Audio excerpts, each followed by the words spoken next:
अक्सर होता है ना कि हम कोई आदत बदलने की कोशिश करते हैं और कुछ ही दिनों में वापस वहीं के वहीं आ जाते हैं। अगर हाँ, तो इसमें आप अकेले नहीं हैं।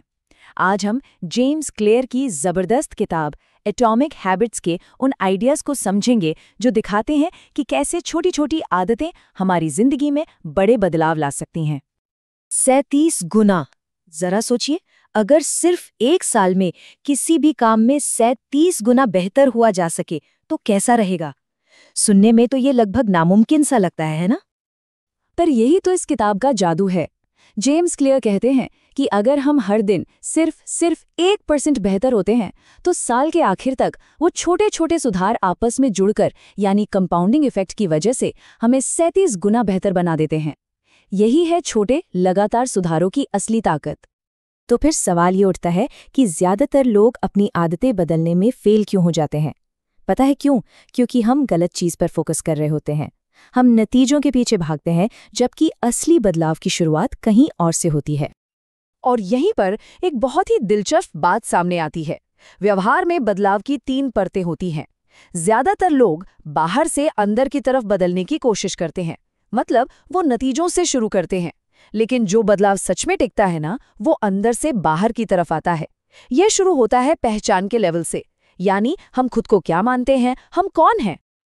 और ये बात इस आइडिया को एकदम परफेक्ट तरीके से समझाती है।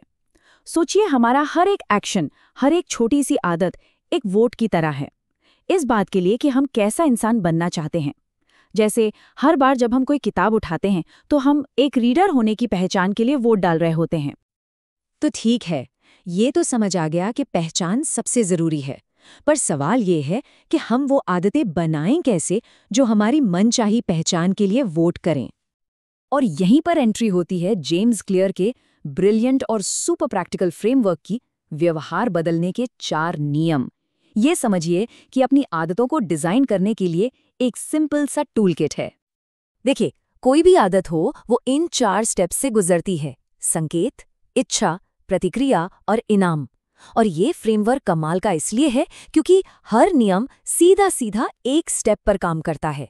एक अच्छी आदत बनानी है तो संकेत को ऑब्वियस यानी एकदम साफ बनाओ, इच्छा को अट्रैक्टिव यानी आकर्षक बनाओ, प्रतिक्रिया को इजी यानी आसान बनाओ और इनाम को सैटिस्फाइंग यानी संतोषजनक बनाओ। सिंपल। चलो इसे कुछ असली उदाहरणों से समझते हैं। संकेत को साफ बनाना है तो अपने दौड़ने वाले जूते दरवाजे के पास ही रख दो। उसे आकर्षक बनाना है, तय कर लो कि अपना फेवरेट पॉडकास्ट सिर्फ एक्सरसाइज करते हुए ही सुनेंगे। उसे आसान बनाना है, ये मत सोचो कि पूरी किताब पढ़नी है, बस 1 पेज पढ़ूंगा से शुरू करो। और संतोषजनक बनाने के लिए अपनी प्रोग्रेस को ट्रैक करो। वो जो चेन बनती है ना, उसे टूटने मत दो। और जानते हैं सबसे अच्छी बात क्या है? यही सेम फ्रेमवर्क बुरी आदतों को तोड़ने के लिए भी काम करता है। बस हमें इन नियमों को पलट देना है। जैसे अगर फोन बहुत ज्यादा इस्तेमाल करने की आदत है तो उसे अदृश्य बना दो, मतलब फोन को दूसरे कमरे में रख दो। उसे मुश्किल बना दो, मतलब वो ऐप्स डिलीट कर दो जो ध्यान भटकाते हैं। देखा, ये सब अपने माहौल और सिस्टम को बदलने का खेल है। और अब आते हैं एक और बहुत ही जरूरी आइडिया पर। हमें गोल्स पर नहीं, सिस्टम पर फोकस करना चाहिए। ये बात जरा ध्यान से सुनिएगा। जो जीतते हैं और जो हारते हैं, दोनों के लक्ष्य अक्सर एक जैसे ही होते हैं, है ना? हर एथलीट गोल्ड मेडल जीतना चाहता है। तो फिर फर्क कहाँ आता है? फर्क गोल्स में नहीं है, फर्क है उनके सिस्टम में, उनकी रोज की प्रक्रियाओं में जो उन्हें सफलता की तरफ ले जाती हैं। तो आखिर ये सिस्टम है क्या?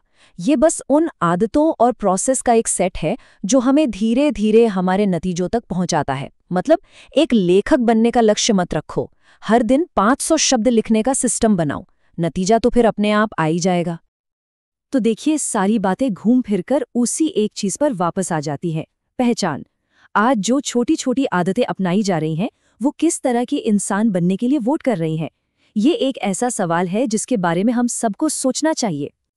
तो इस बातचीत को खत्म करने से पहले चलिए 2 मिनट के नियम की प्रैक्टिस करते हैं। अगर ये जानकारी काम की लगी हो तो सीखने की इस आदत को बनाने के लिए एक छोटा सा आसान सा कदम उठाएं।